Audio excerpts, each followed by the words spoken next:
সন্দেশখালীতে তৃণমূলের চমক কি চমক? সন্দেশখালীর রাজবাড়িতে তৃণমূল প্রার্থীর সমর্থনে সভামঞ্চে পাত্রপাড়ার আন্দোলনকারীরা। দমকল মন্ত্রী সুজিত বসুর হাত থেকে তৃণমূলের পতাকা নিলেন আন্দোলনকারীরা। সন্দেশখালীতে জমি ফিরে পাচ্ছে কি তৃণমূল? আন্দোলনকারীদের তৃণমূলে যোগদানে এই জল্পনাটাই এখন সব থেকে বেশি।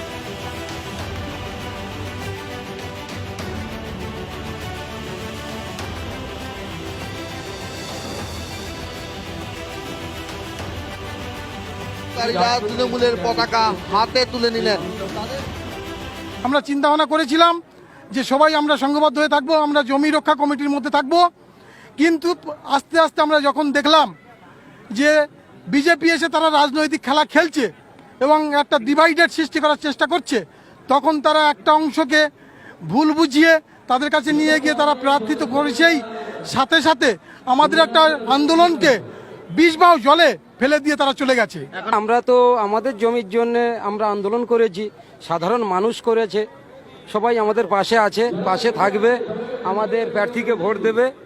ওইটা কোনো কিছু হবে না, বিজেপি এসে কোনো ফায়দা নিতে পারবে না। অনেক পাড়া থেকেই লোকেরা আসবে, লোকেরা তৃণমূলের বিরুদ্ধে কেউ না, দিদির বিরুদ্ধে না। আমাদের কিছু লিডারশিপ এখানের ওপর তাদের একটু অভাব অভিযোগ ছিল, সেটা সমাধান হয়ে গেছে। আবার মানুষ আসছে, এটা তৃণমূলের জায়গা, এটা অন্য লোকের জায়গা না।